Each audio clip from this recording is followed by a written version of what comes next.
Welcome back, everyone, to the P&L IRL podcast. This is Luke, and with me, as always, my co-host, Pat.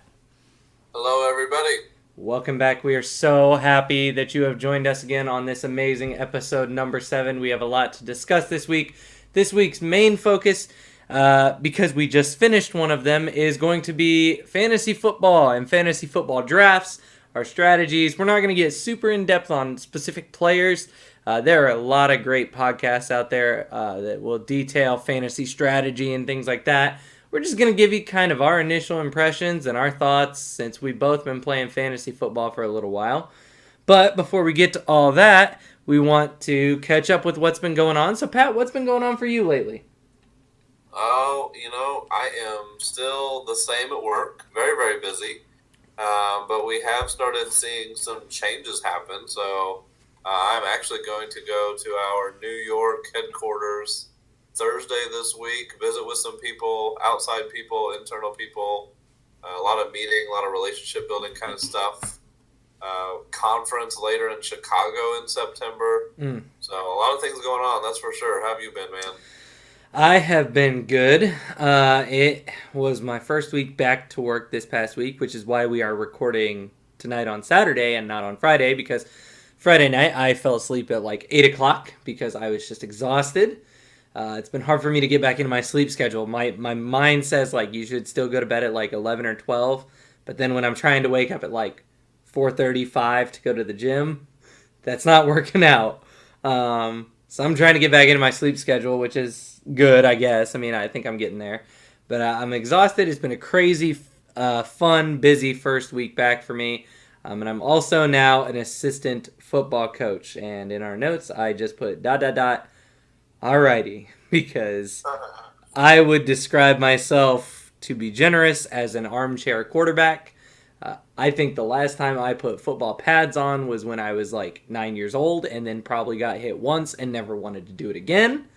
But where I work needed an assistant football coach as a liaison between the head coach and the school, so I am going to be doing that. So that is adding to my fun in the fall.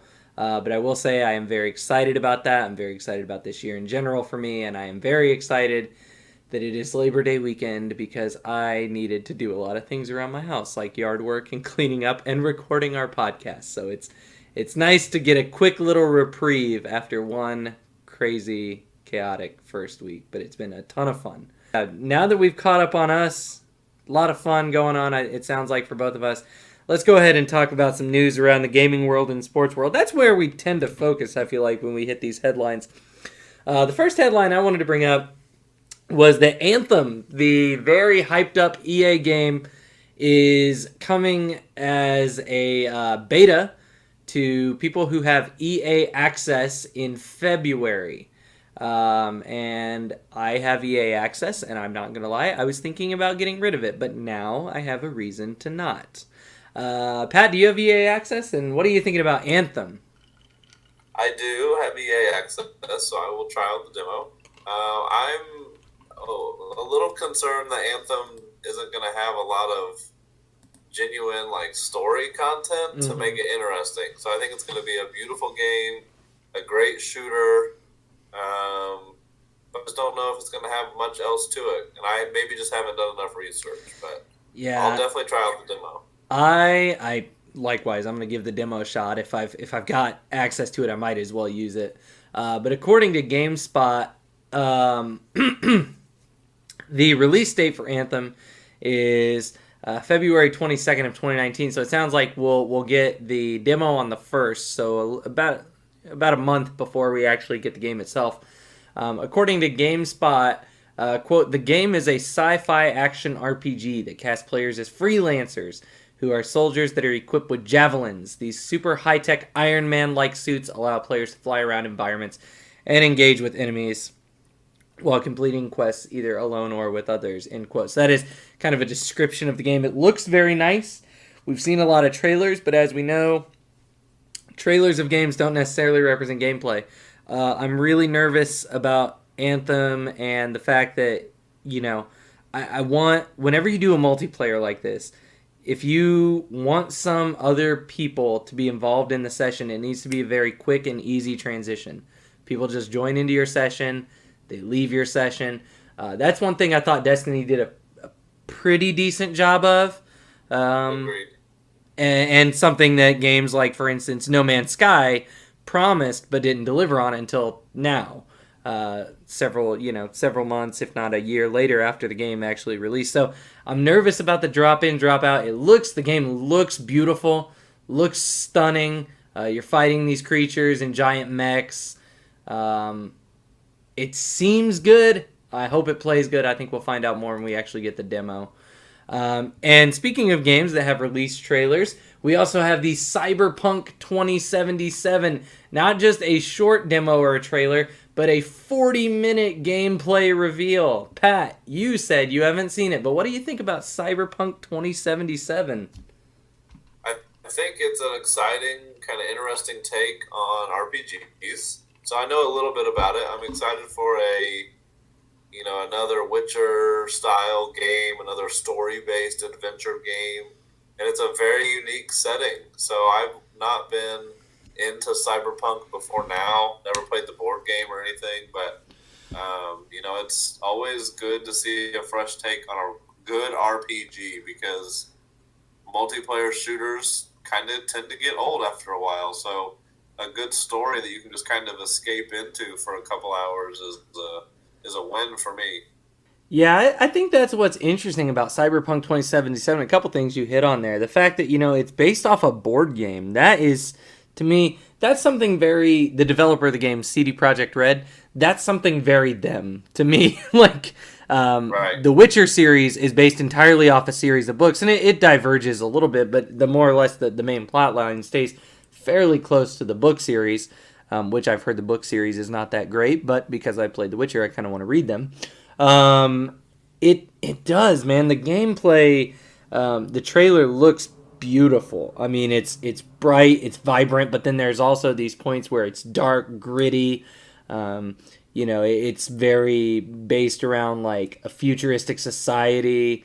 Lots of weapons and ways to go about upgrading and things like that. There's this blurred line between, like robots or synth almost like and humans. It's interesting. There's another game that's like that. I forget what it is. I'm going to look it up real quick.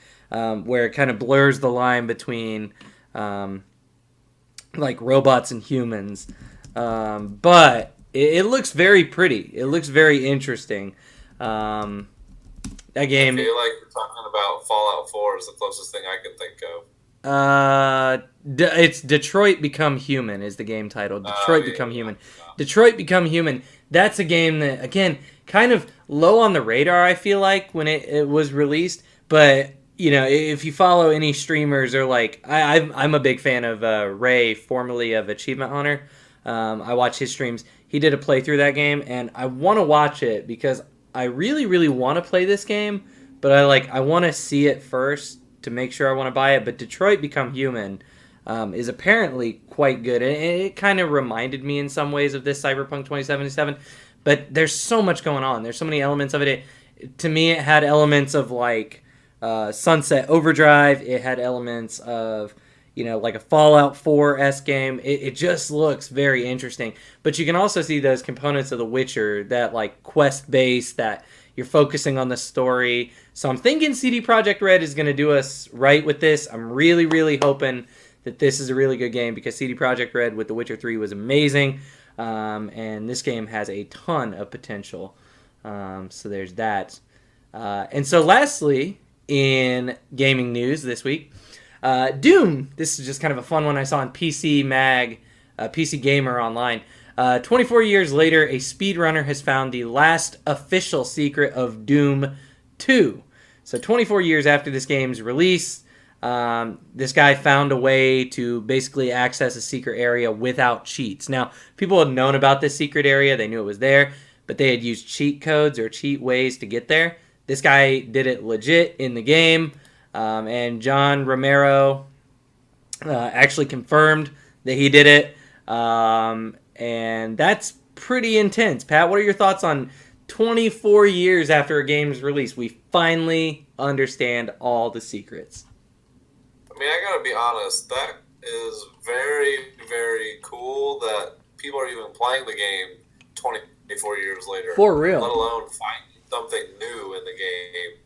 But personally, I've never been the biggest seeker of every Easter egg, every achievement. You know, I play the game for the content of the game, not necessarily the side pieces of the game. So to me, it's really, really cool to hear. But I can promise you, I would never be the person looking for that secret. That's an interesting point you bring up, Pat, and maybe that's something we can talk about in next week or a future podcast. Is the rise of achievements, and literally, I mean, I mentioned Ray from Achievement Hunter. That was their entire job, was they made achievement guides, so how to get the achievements for games. Right. That's the rise of that is interesting, but 24 years after the release, man, that's crazy. And like you said, that people are still playing this game. Now, this guy was apparently a speedrunner, and if you don't know what speedrunners are, these are people who try to beat the game as quickly as possible, and there are a lot of categories for it. If you're interested in that, I encourage you check out. There are two, they do them twice a year. There's AGDQ, which is Awesome Games Done Quick, and then there's SGDQ, which is Summer Games Done Quick. They speedrun these games, or they beat them as quick as they humanly can. And they raise money for a good cause. So if you're interested in watching some of your favorite games get just busted to pieces by these guys and gals who speedrun them, it's really, really interesting to watch them do these glitches and stuff. But the Doom Secret found 24 years after release. Just kind of a fun little thing there, kind of crazy. Yep. And so let's transition into sports news. First, we need to congrats our Little League team from Hawaii, the United States. Brings home the Little League World Series this year. Hawaii defeats South Korea 3-0 in the finals to win the Little League World Series. They allowed just 3 runs the entire tournament, and all 3 of those runs came to one team in one game. So they basically played, it was like 5 or 6 games. They did not allow a run. And they only allowed 3 runs in one game. I think it was to like the Midwest region team from Michigan. So Hawaii just dominating pitching in the Little League World Series. Pat, thoughts on the Little League World Series and the fact that we'll never see Big Al again?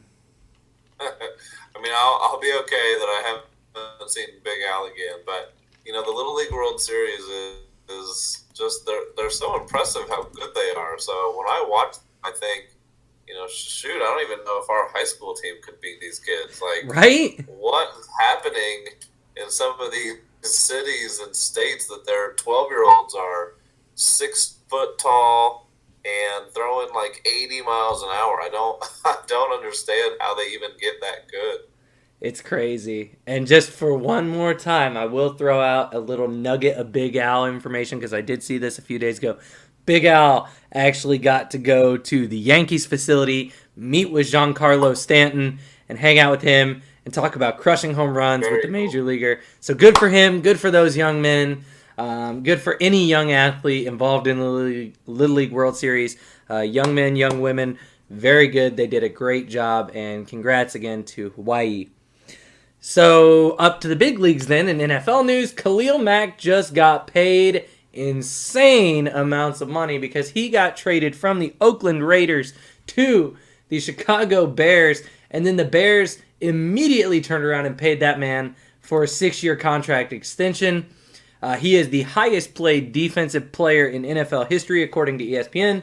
The deal averages $23.5 million, and it includes $90 million in guaranteed, so he got paid, the pass rusher from Oakland.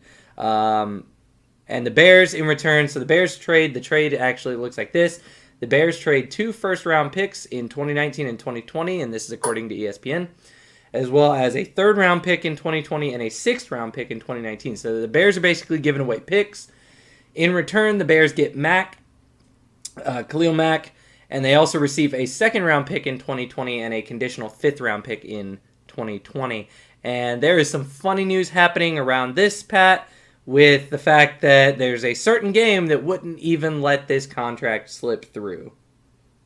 Yeah, Okay, so the certain game, obviously being Madden, and if Madden is a an NFL based game, it has rules in place to try to deter unrealistic trades, and the game's like, no, this trade isn't realistic. What are you doing? And yeah, it happened in real life. So I don't understand it. I think him being paid is obviously very worthwhile. He deserves it. But that's not even the most interesting part of this story. I don't know what the Raiders were thinking. No, I really don't. it's very very interesting what John Gruden and the Raiders are doing there. I mean, I know there was some tension between Khalil Mack and the Raiders before this, but man, and then immediately for the Bears to lock him up in a 6-year deal. I mean, the Bears, for me, this is the next Brian Urlacher for them. I know it's a different position necessarily, but this is huge. And this makes the NFC North, all of a sudden, you put Mitchell Trubisky, who could have a decent year this year. We don't really know. This puts the Bears, who for most people were kind of marginal at best in that NFC North with the Vikings and the Lions and Aaron Rodgers and the Packers. This puts them right back in the equation. And honestly, for me, who drafted Matt Stafford in 2 of my fantasy leagues, I'm kind of concerned all of a sudden because Khalil Mack is a beast. And so, in just other facts, other things this week, just the NFL in general, high-profile players getting paid. Again, according to ESPN, Odell Beckham Jr. gets $65 million, which is the most guaranteed for a wide receiver ever.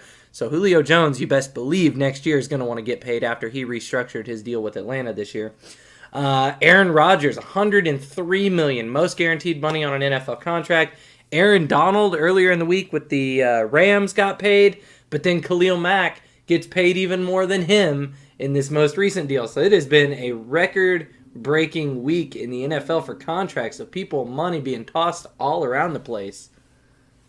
Yeah, and I think when it comes to these record-breaking deals, we have to keep in mind, too, that the rules around what teams can pay players changed recently. True. With some increases in place. So, naturally, we were going to have a year or two of lots of record-breaking deals as teams take advantage of these new rules, and frankly, as the players and their agents take advantage of these new rules. Absolutely.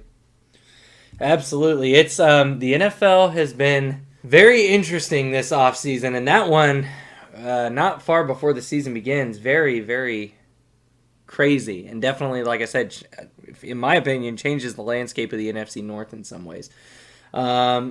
Transferring then down one league below the NFL, we have college football, and today is Saturday, and it was the first day of college football, and I want to give you all a history lesson because there were no big upsets this week.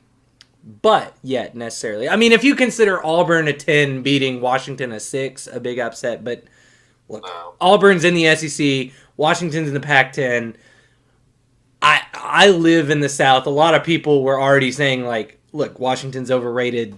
Auburn's going to beat them. So I don't know what the deal was in that game anyway, but I don't feel like that overly surprised anybody. But Penn State, they narrowly escape in a 45-38 overtime victory to Appalachian State, located in Boone, North Carolina.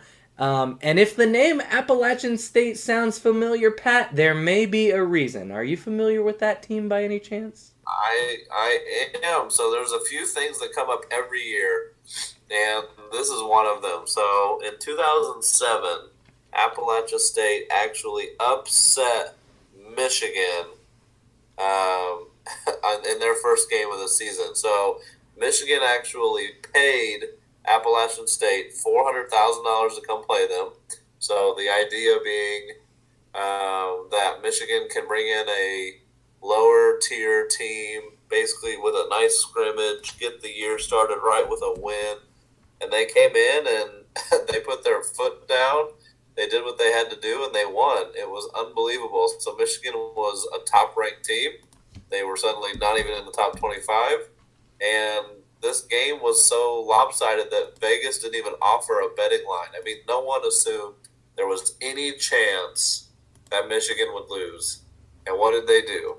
They lost. Unbelievable. That's the kind of stuff that makes college sports especially exciting because that stuff can happen. We talk about any given Sunday when it comes to the NFL or just football games in general. And frankly, college football is an area where that stuff really happens. Yeah, just absolute insanity when that happened in 2007. And again, to give context to that, the big schools in the NCAA, when you think college football, you're thinking the FBS, okay? This is the football bowl subdivision. These are your teams that are making bowl games. These are the big boys. Michigan, Notre Dame, Florida, you name it. That's the big guys, right? That's what Michigan is. And the FCS, which is where App State resides, is also home to teams like North Dakota State and James Madison and Southeast Missouri State. Not bad schools by any stretch of the imagination, but not your big names that you see in these bowl games. And like you said, I find it just a hilariously terrible thing for Michigan.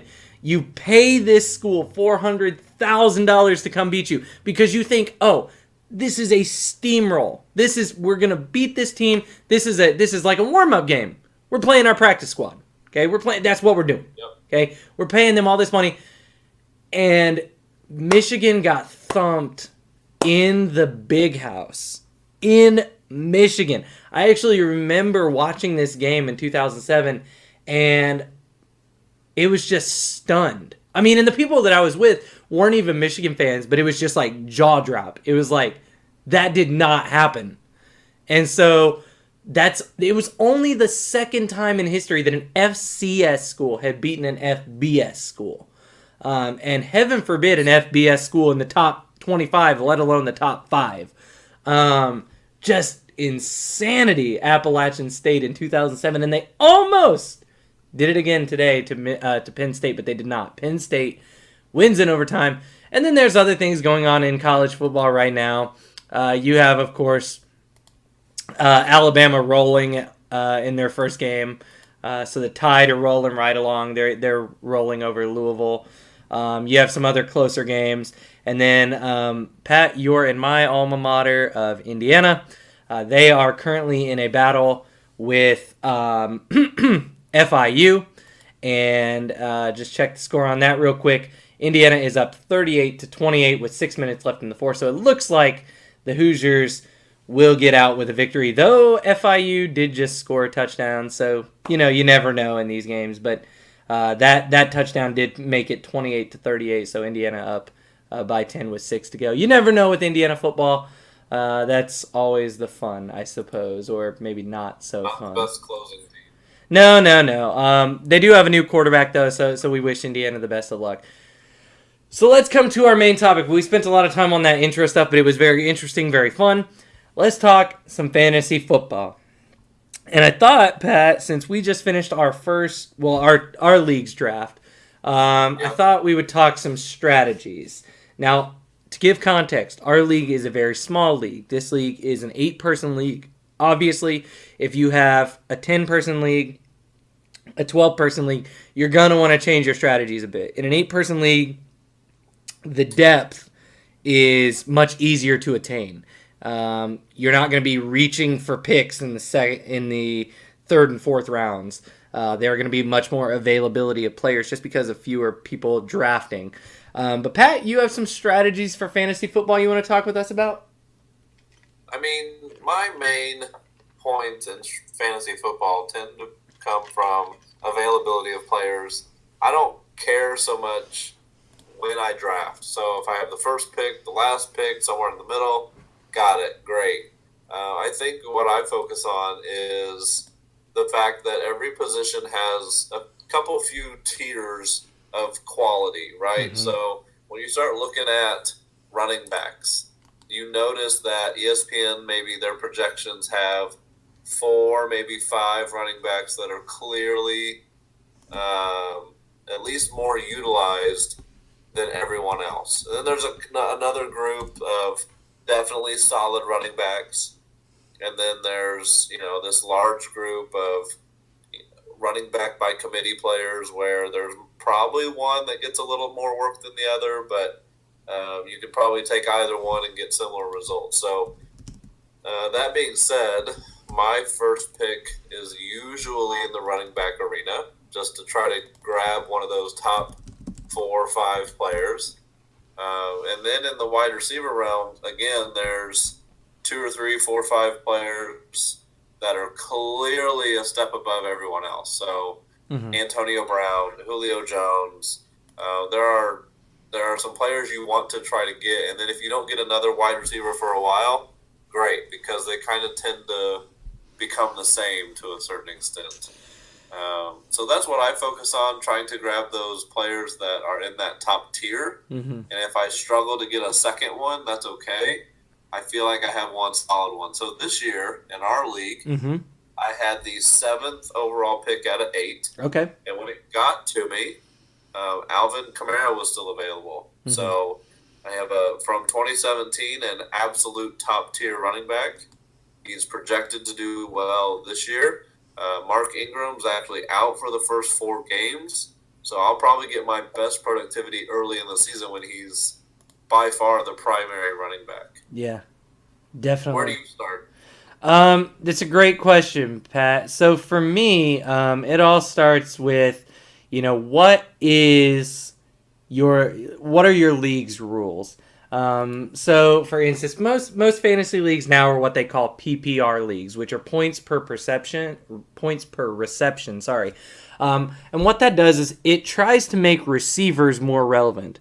In older school fantasy football, and there are still non-PPR leagues, but in older school fantasy football, it would be based off purely the reception yards. So receivers weren't as valuable because running backs they just get more touches in a game. That's just, if a running back gets 20 touches and a receiver only gets 3 catches, a receiver could get more yards, but the big plays don't happen as much at the receiver position.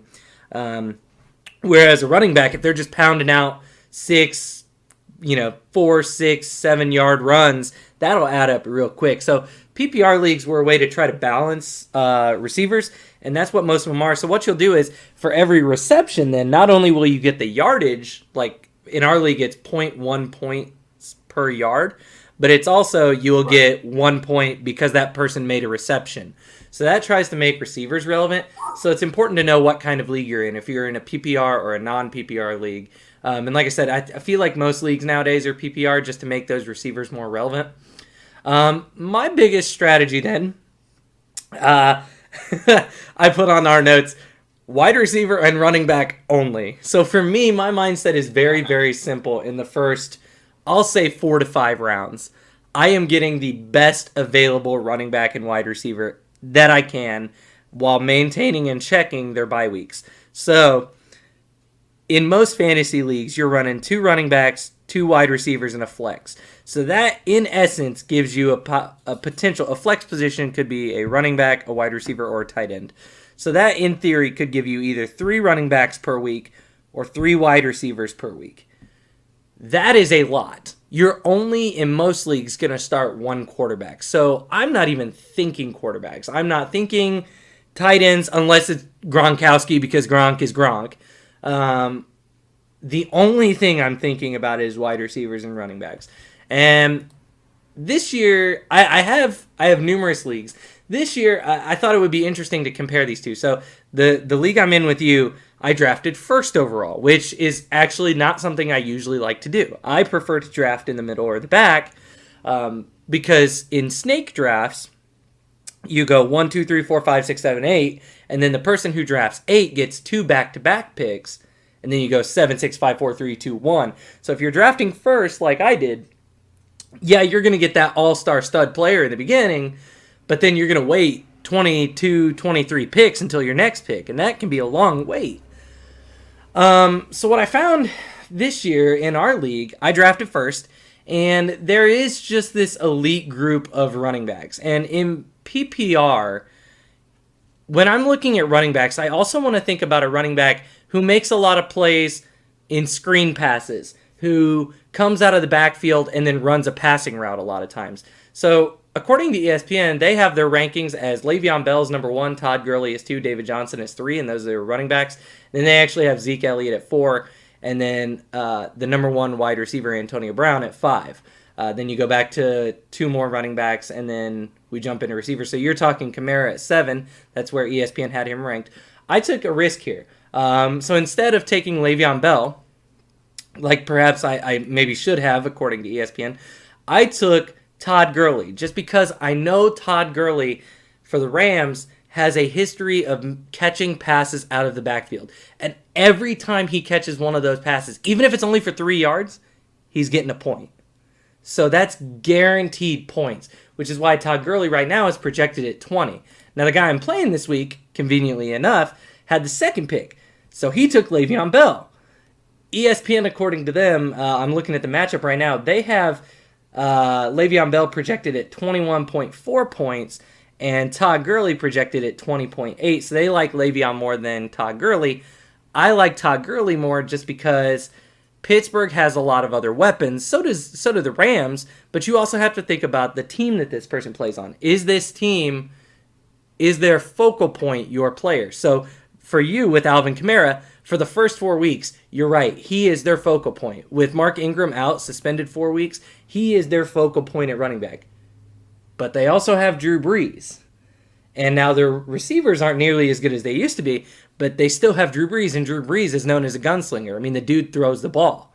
So right. I'm trying to think, is this guy a run-first team or a pass-first team? For Le'Veon Bell, Big Ben's got lots of weapons. I mean, he's got Antonio Brown. He's got Juju Smith-Schuster. He's got all these great receivers. For the Rams, they have that. And I would say Jared Goff is a good quarterback. We haven't seen a ton from them. He's not been a consistent quarterback over a long period of time like Big Ben has. So I'm willing to bet that Todd Gurley is the bigger focal point for the Rams offense than Le'Veon Bell is. Not to say Le'Veon Bell is a bad running back. He's very, very good. Obviously, he's number 1 overall.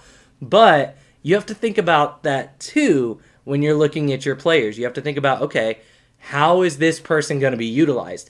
That's where, with I think it was my second pick, it took me a while to get to my second pick in this league, but my second pick was Christian McCaffrey.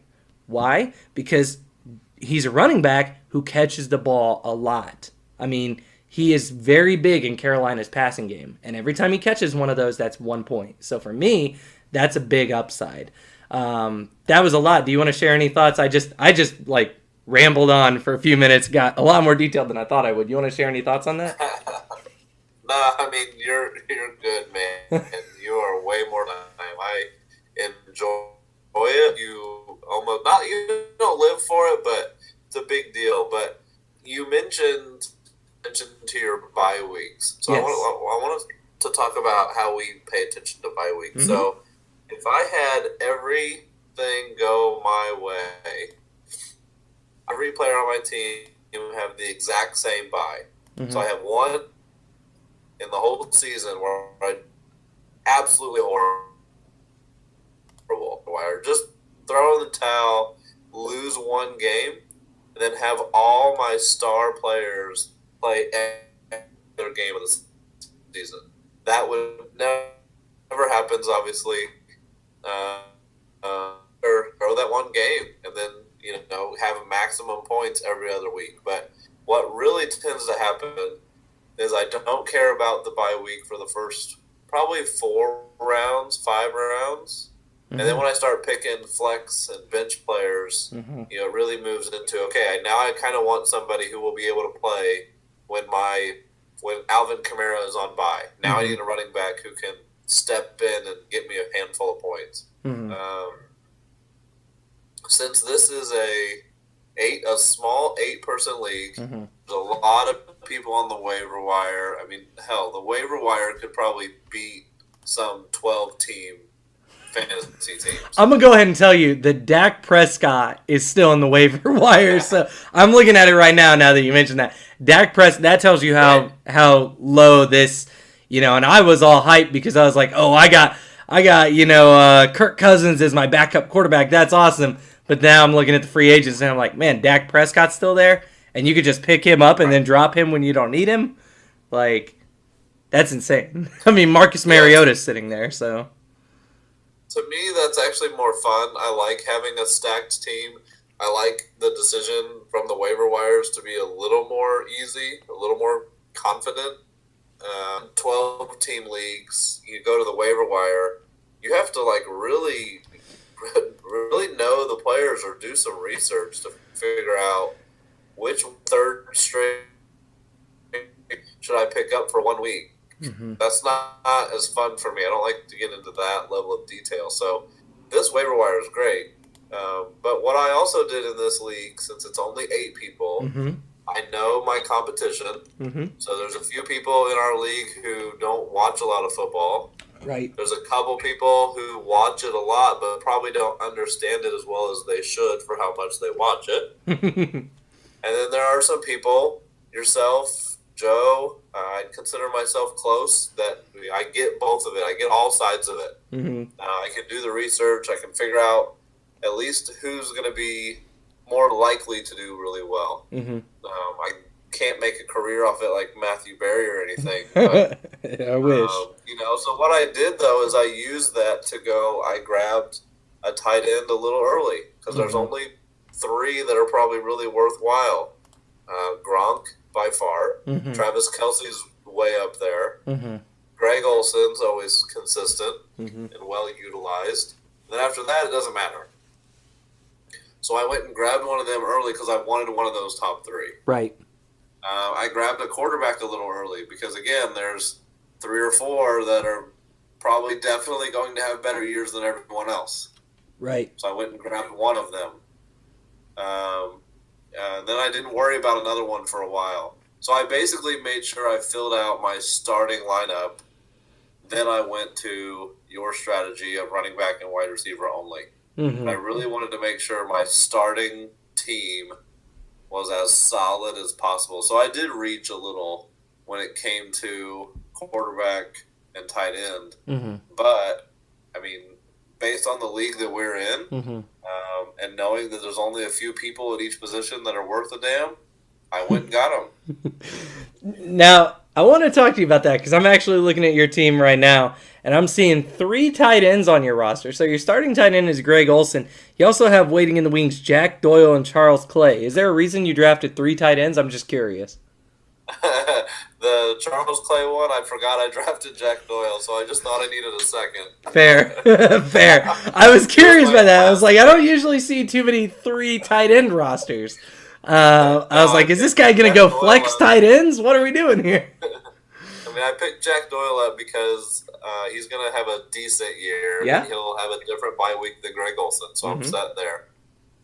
And then I was like, man, I only have Greg Olson. I better get another tight end for when he's on a bye. And I drafted Charles Clay, and then immediately I reviewed my team when we were done, and I'm like, what was I doing? But the best part about this league is, like we've already mentioned, you go to the waiver wire, there are like, wide receiver 2s, running back 2s, still available on the waiver wire, so I'm not real worried about it. No, and I don't think you should be. And also, shout outs to you for drafting our boy Tevin Coleman out of Indiana University.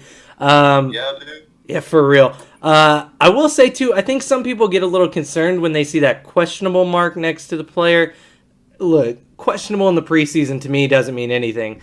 That was one thing that with this league I was super, super hyped about when I was able to look, and it got, I think it was the 5th or 6th, no, it was closer to the 8th round, and somebody had not taken Will Fuller. Will Fuller is going to have a great year for the Houston Texans with Deshaun Watson. Now, I notice you have DeAndre Hopkins, who is the Houston Texans' #1 receiver, but Will Fuller's been kind of held out.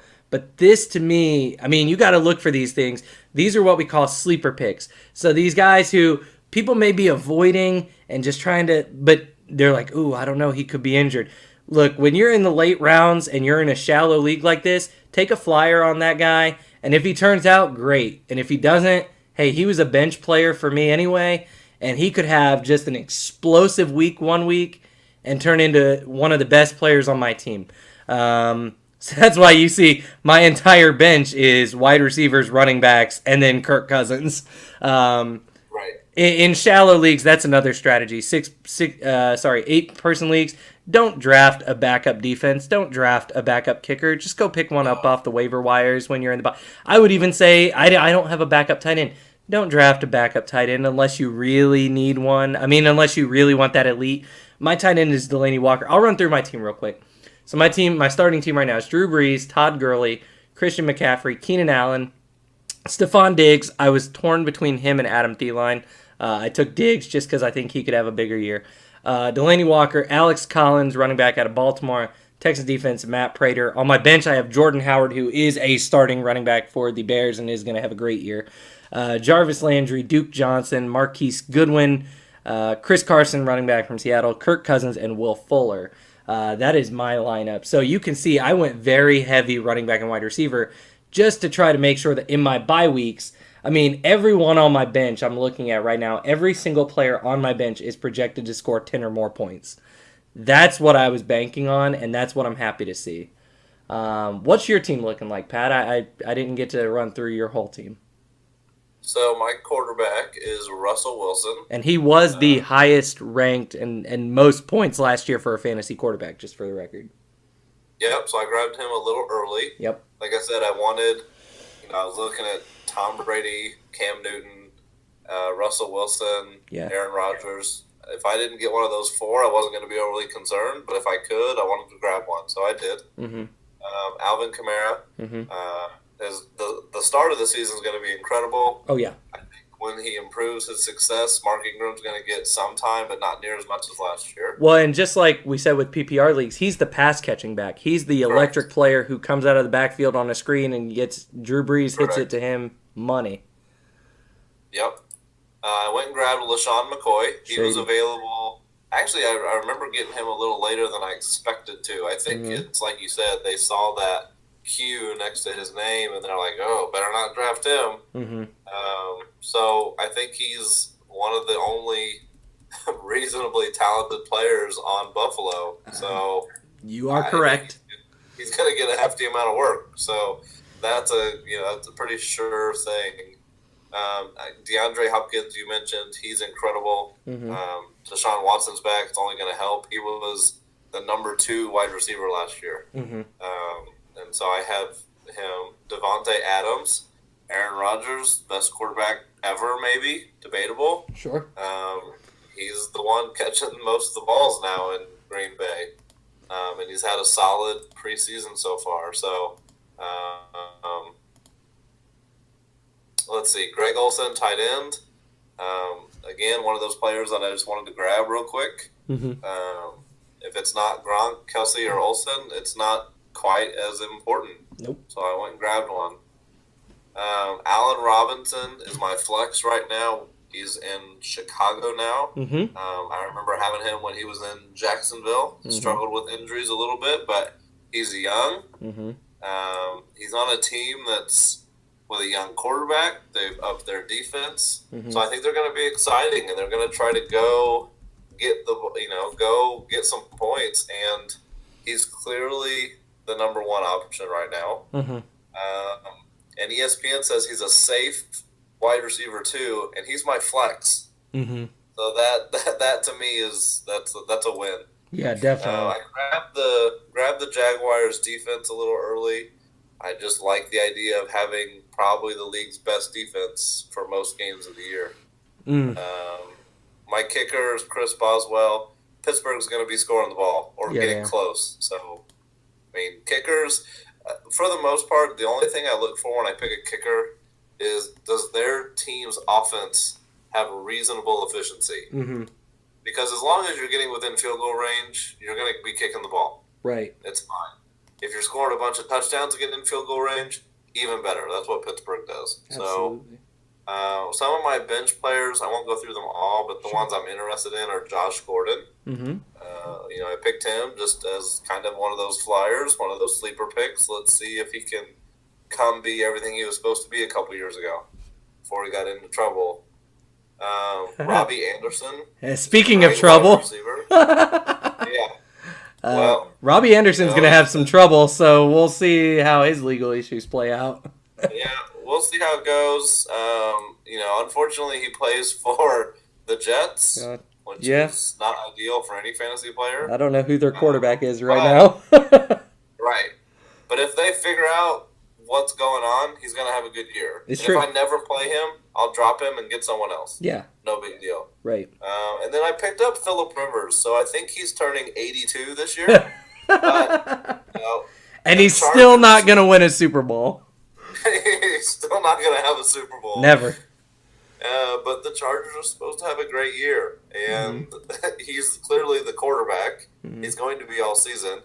So if they do well, and Russell Wilson's playing a tough team, Phillip Rivers, you're in, my man. So we'll see how the year goes. I'm kind of looking forward to it. I think I have a solid team. Well, and I will say to your credit, I'm looking at the league scoreboard, and ESPN does a preview, and I'll talk about why I don't care about that at all in a minute. But to your credit, your projected total is 129.8 points in our league, which puts you at a league high.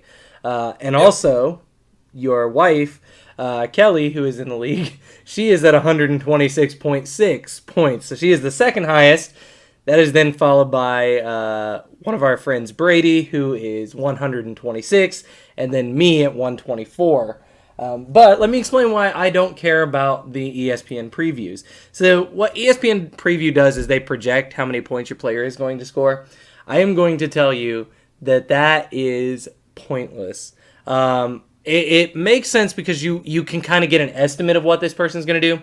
But, and ESPN does a great job with their fantasy, and they break down the matchups, but a lot of times you're going to see these players scoring more or less than what they have on the list. So it has Chris Hogan for my opponent at 14 points projected. Look, Chris Hogan's a great wide receiver, but, and he's got Tom Brady slinging the ball to him, but is he going to make that many catches? He's got to compete with Gronk. He's got to compete with running backs coming out of the backfield. I don't know about that. So take stock in it. It's also got me for the Texans defense, which this is where I do agree with it. I didn't think about matchups. Texans play New England the first week. So Texans have quite a task. They get to stop Tom Brady and Chris Hogan. So we'll see if they actually play out that way.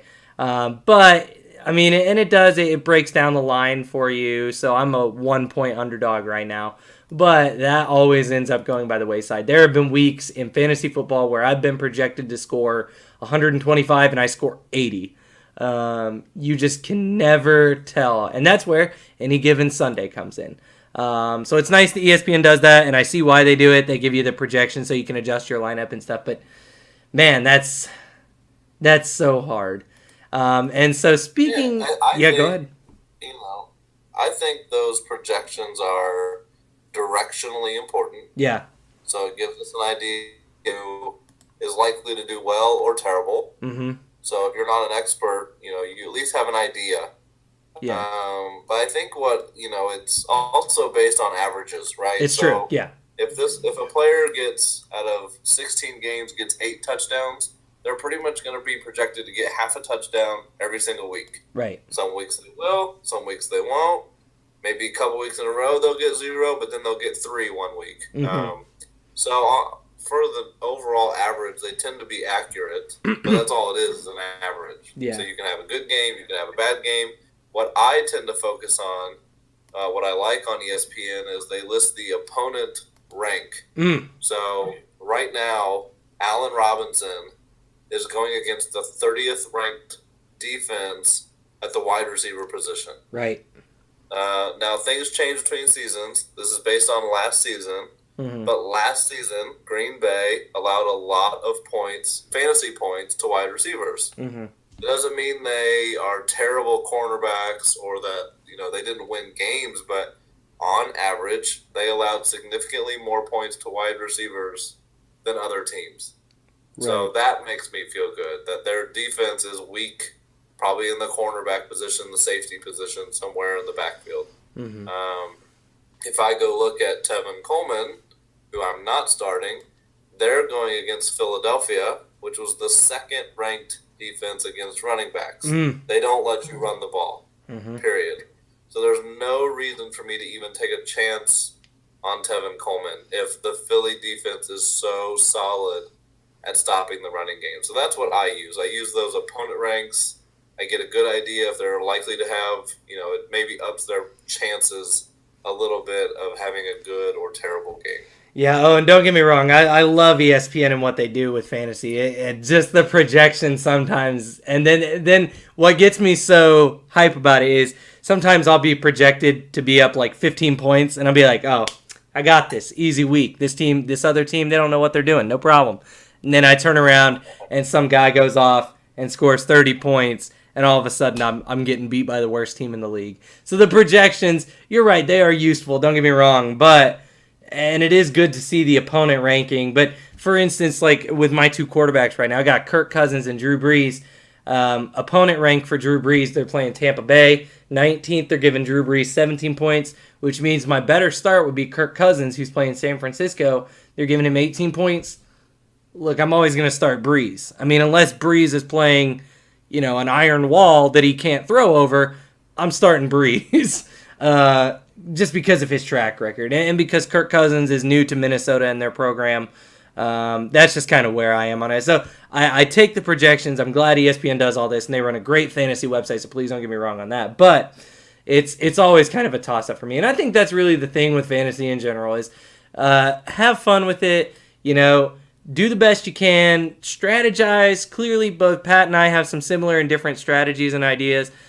Don't overthink it. Have fun with it. There was a year, man, where I remember when I was younger, a guy had no idea what he was doing, and he loved the Indianapolis Colts so much, and he picked Peyton Manning with the first overall pick. And everybody in the room, this was back when we drafted fantasy, when, you had to be in the room and you had like an actual board and you couldn't do it online. Again, awesome ESPN and Yahoo. Thank you again so much to those services. And everybody just bust out laughing at him. Like, what are you doing? Peyton Manning with the first overall pick. You got these running backs. At the time, it was like Jerome Bettis and people like that. You got these running backs. You got the Frank Gore back then was a big deal. Why are you drafting Peyton Manning? Dude came in like second in the league. It's like, what? How did that happen? You just never know with fantasy football. It's always fun. It's always something crazy. So speaking of past successes and craziness in fantasy leagues, Pat, do you have any successes, any championships to your name in fantasy football? Actually, I don't think I do. I take that back. I think when we started this league a couple years ago, I either did really, really well or I won. I know my wife won one year. Mm-hmm. But I don't know. I've always been, in my opinion, just unlucky. So I've drafted, for example, OBJ, and he'll go out for half the season. Not all the season, but half the season. So I don't even make the playoffs. Or, you get a great player who's underperforming. You're trying to turn your season around. You go to the trading block. You get rid of your first or second draft pick because they're underperforming. Mm-hmm. Then they just flip the switch, and they're MVP the rest of the year. Mm-hmm. That has happened to me too many times. I've never been the worst in the league either. So I guess I have to take that as a win. That's my trophy. I've never been the worst. Well, I have won a league. It was when I was like 15 years old. So this was a family league, but we had family and friends. I was like 15 years old, and I have my name on a trophy that's somewhere in Indiana. I don't know where it is now. I don't know. Someone's got it sitting in their attic somewhere, but my name is on a plaque on a trophy for fantasy football. But I have not had a lot of success since then. I've always been middle of the road. I'm never last, but I'm always middle of the road. So I'm hoping this year's a little different. And I think that is the last couple things here. My biggest thing with fantasy, my last biggest suggestion. So I've told you my tips and tricks. My biggest thing, and I cannot tell you this enough. If you can, do not auto draft. Do not auto draft. You may get good players. You may.